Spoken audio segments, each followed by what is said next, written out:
pramatim vidhu tatsutam pramatim vidhu kanitra pramates tasmat kanitra pramates tasmat chakshusho ata vivimshati chakshushota vivimshati vatsa prite sutta pramshu tatsutam pramatim vidu kanitra pramatesh tasmat chakshushota vivimshati vatsa prite sutta pramshu tatsutam pramatim vidu kanitra pramatesh tasmat chakshushotha vivimshati.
Thank you.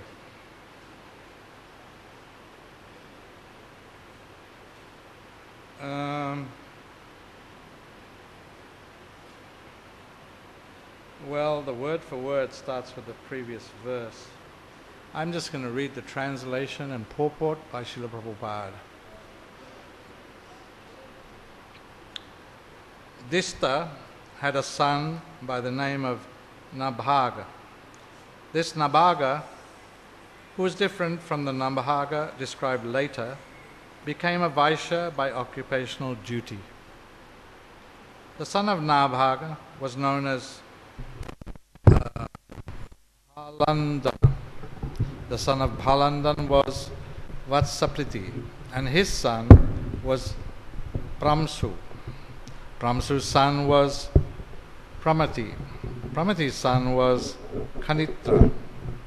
Kanitra's son was Chakshush, and his son was Vivimshati. Purport. From Manu, one of the sons became a Kshatriya, another a Brahman, and another a Vaishya. This confirms the statement by Narad Muni, Yasya Yal Lakshanam Proktam Pungsho Varna Viviyan Jakam. Bhagavatam 7:11-35. One should always remember that Brahmanas, Kshatriyas and Vaishyas should never be regarded as members of a caste by birth. A Brahmana may be changed into a Kshatriya and a Kshatriya into a Brahmana. Similarly, a Brahmana or Kshatriya may be changed into a Vaishya and a Vaishya into a Brahmana or Kshatriya. This is confirmed in Bhagavad Gita Chaturvanam Maya Shristam Guna Karma Vibhagasha. So, one is a Brahmana, Kshatriya or Vaishya, never by birth, but by quality. There is a great need of Brahmanas. Therefore, in the Krishna consciousness movement, we are trying to train some Brahmanas to guide human society, because at present there is a scarcity of Brahmanas. The brain of human society is lost. Because practically everyone is a Sudra, no one at the present moment can guide the members of society to the proper path by which to achieve the perfection of life. Om Ajnanatimirandasya Jnananjana Shalakaya Chakshushun Militam Jena Tasmai Sri Gurave Namaha. Shri Chaitanya Manobishtam Stapitam Jena Bhutale Shayam Rupakadamayam Tadati Swapandantikam.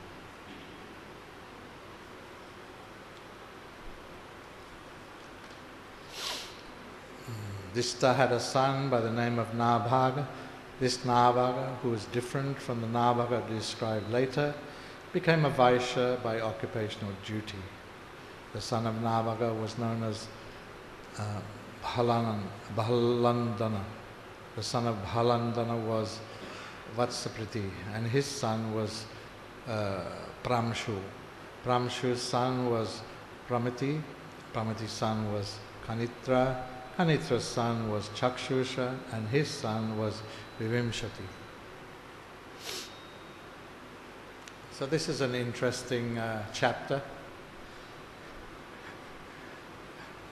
And we find in a few places in the Bhagavatam this kind of narration of this one, this one's son, that one's son. You even find it in the Bible. This one beget that one beget that one. The Bhagavatam is transcendental literature, and every part of the Bhagavatam is uplifting for us.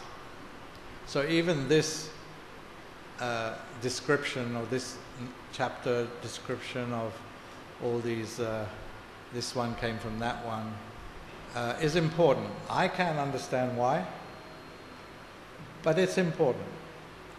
It must be important because here it is in the Srimad Bhagavatam, narrated by the Sukadev Goswami, Sutta Goswami. They narrated this, and therefore there must be something to it. Of course, it sets the scene also, because as you go through these dynasties, these lists of different personalities, there's always a diamond which manifests in that dynasty, and then we hear about that personality and his glories and what he did and his service. So, it's important somehow or other. So here, Prabhupada is making the point because we see from this narration that the progeny of one single personality who is high class, Brahminical personality, schooled in Brahminical culture, practicing in that way. His sons, some of them became Vaishyas, some of them became Kshatriyas, and some of them were Brahmins. So this idea that's somewhat prevalent,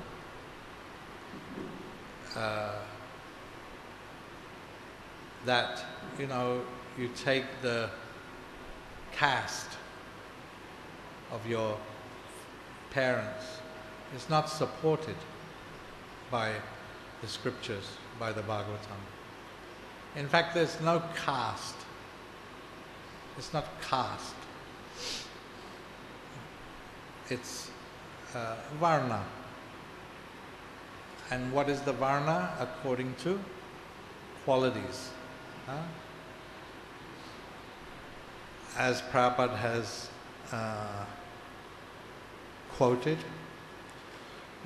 from the Gita, Krishna himself says that he created this system. Chaturvanam Mayashristam. He created it. Guna karma vibhagasha. But the vibhag, the separation or the categories is made by guna and karma. Guna karma vibhagasha. So it's not who your father was. It's not who your father was. And we hear the example of the High Court judge. The High Court judge, he's sitting on the big bench and he has children, but his children, they're not necessarily High Court judges. They could become. If they qualify themselves, they go through the process, they qualify themselves, they could become, but it's not automatic. It's not automatic that they can take up a seat on the bench of the High Court. Similarly, you may be born of a very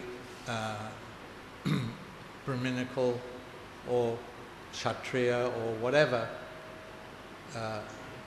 parent, father, mother, but it doesn't mean that you're automatically in that category. You have to qualify yourself by your and it comes from your particular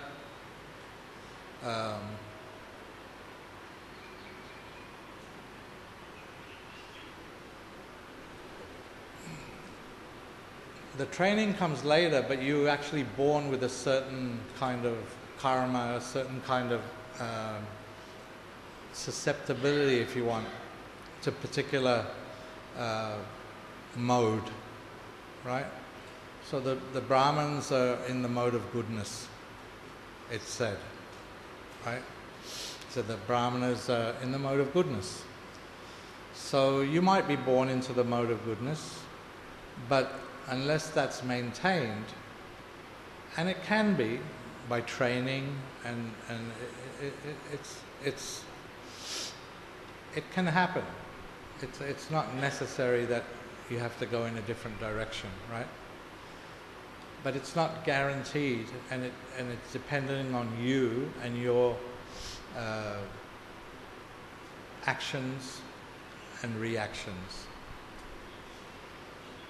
So Kshatriyas also mixture. They're predominantly Rajasic. They're called Rajas, right? Rajas, the kings.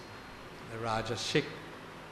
And they have some goodness in there too, the Acharyas tell us.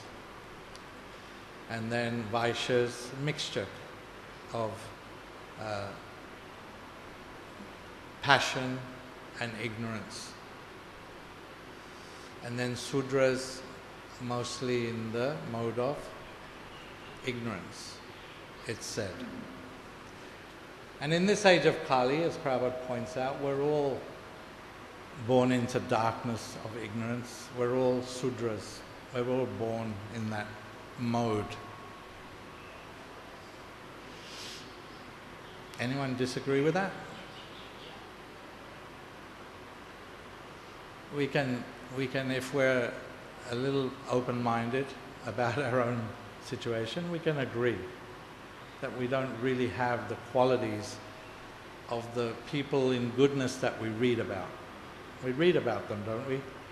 We study the scriptures and we see these personalities and we see their behavior, and we don't necessarily come to that level. But we're devotees, or we're trying to be devotees. So we hear also from the scriptures that devotees are beyond that. They're beyond goodness, passion, ignorance. They're beyond the Varna system. They're beyond Brahmins. They're beyond Kshatriyas. So how to reconcile that? We hear it, but well, we hear it, I shouldn't say is it a fact, but how is it working for us? How's it working for us? Are we actually beyond those, beyond Brahman, beyond these systems, which Krishna says he produced, he made them, he made everything. Om Madhavo, Madhavo, Vachi Madhavo, Madhavo, Hriddhi, Shmaranti Sadhavak Sarve, Sarvakareshu Madhavam. Everything. What to speak of these four, the Varnashram system, everything comes from Madhava, Krishna.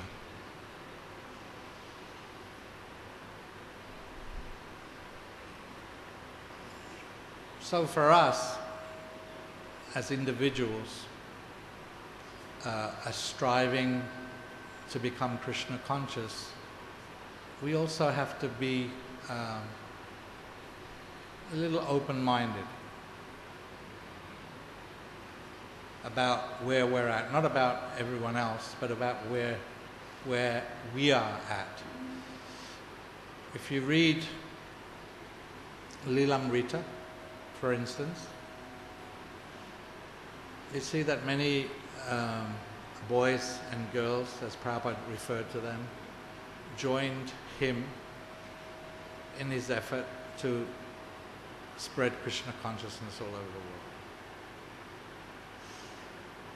Now, he engaged them according to what was necessary for what he wanted to achieve. So you might have someone who is very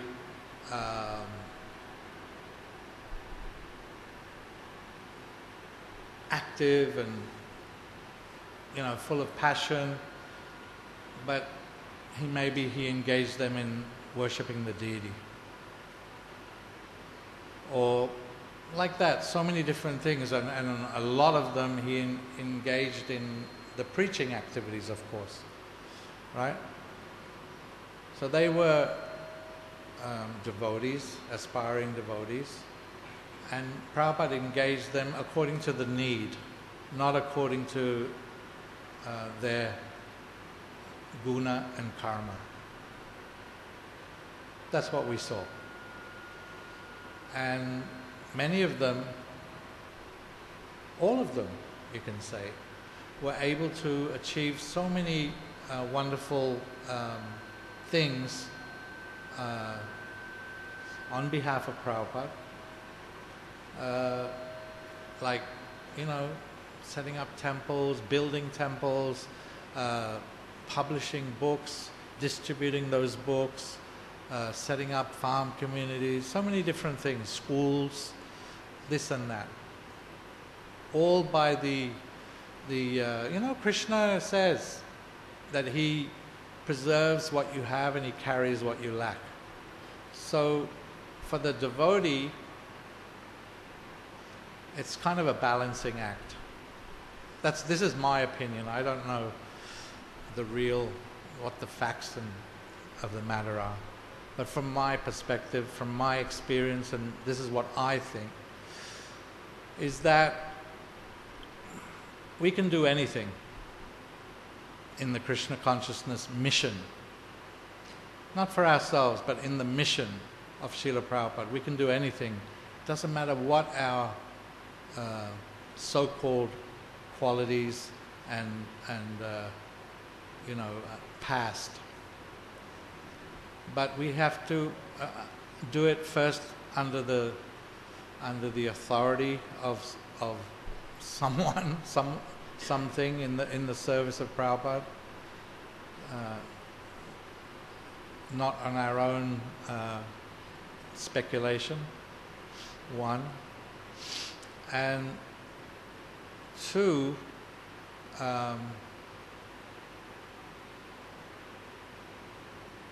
with loyalty and commitment to that mission. And in that case, we can do anything. That's my view. But we see that unless we are fully absorbed in our practice of sadhana, then the modes can take over. We see this in a practical way. The modes can take over. So that loyalty and commitment means that you have to be solid. You have to have a solid sadhana program. Otherwise it doesn't work. It doesn't work. And that sadhana program is what protects us from those modes and allows us to act as a pujari if that's what's needed, although we're not necessarily so qualified in that area, or as a administrator, run a temple because that's what's needed. We can do it. We can do it. And Krishna will preserve what we have and carry what we lack. And that means we have to also understand what we lack and go into that, go into those areas and educate ourselves. Krishna will help, but it's not that you're just going to wave some wand and you can do it. You have to practice. You have to understand. You have to associate with those who know. Take advice from those who are practiced in that particular whatever it is that you lack. And if you can't do that, if you can't take shelter of that sadhana, then you will face problems if you're trying to do something which is not according to your particular karma, according to your particular qualities. So, yeah, that's my view. on how it affects devotees, what varnashram means to devotees. The ashram part is another.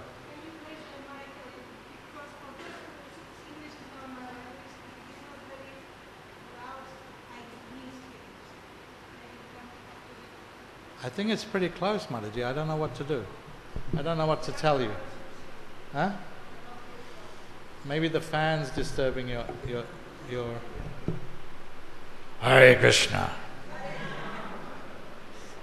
Well, it's a bit late now because the class is over, almost. You should have spoken up a little earlier. I'm sorry to say. Anyway, there's no loss. No loss. Are there any questions or comments? Mataji. Here, please pass the microphone.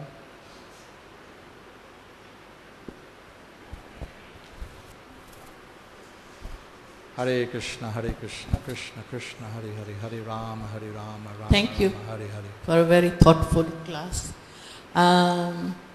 We know that Bhagwan and Bhakti are transcendental, and we have that verse where iron put into fire turns like fire.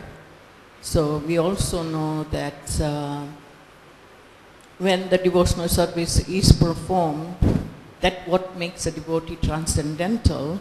But we also know that there are 49 different kinds of mixed modes, and performing devotional service also could be under the modes. So please expand or reconcile that. Thank you. Did you get that? Mataji, I didn't get the question. Okay, so the point is devotional service. I've read several places that once one performs devotional service, that moment it's actually transcendental, because we are dealing with Bhakti, which is transcendental, and Bhagwan, which is transcendental. So naturally, when one performs devotional service, even if it is dancing in front of the deities, that is like part of pure devotional service. But we know that there are different modes. One performs devotional service in different modes. So can you explain the difference, whether if it is simply by coming in contact it is transcendental, or it is valid that we are performing devotional service in different modes? Well, in general, my understanding is most of us, maybe not all of you, but most of us are performing what's called as Mishra Bhakti. That's mixed. That's devotional service mixed. The pure devotees of the Lord, they are performing bhakti. We are attempting to perform bhakti. We are engaged in the process of purifying ourselves so that we can perform bhakti. Bhakti is not some cheap thing, although we sometimes take it cheaply. It's not cheap. It's a direct. Someone who's bhakti, who's engaged in bhakti, is on the same platform as the Supreme Personality of Godhead. He's not the same as, I didn't say that, but he's on the same platform, Sat Chit Ananda, same platform. But he knows what his relationship is with that Lord, and therefore he is fully cognizant of that, and he's performing bhakti. He's engaging with the Lord. Our position is slightly different. We're attempting. Since we're not pure, since our hearts are not pure and we're still covered our bhakti is mishra, it's mixed. It's mixed with passion, ignorance, goodness, and that's my understanding. So you will come to that stage, we will come to that stage, and what is it? Ada Shraddha, Tata Sadhu Sangha, Bhajana Kriya. There's those levels that are described in that verse, which is not quite coming to me. Until you reach prem, and prem bhakti is that bhakti that you mentioned in the beginning. But we're not on that level yet. We have to make our way through that. And why did the acharyas give us that? They give detailed descriptions so that you can understand where you're at. It's a roadmap. They gave us the roadmap. So if we want to go to London, but we're sitting in Mumbai, we can't say we're in London. We can only say we're on the way to London and we have the map and we're going. Does that make sense? Thank you. Very nice explanation. Anyone else? Mataji, take the mic. Take the mic. Hare Krishna. Can comment? If you go too near, it also becomes inaudible. You can't understand.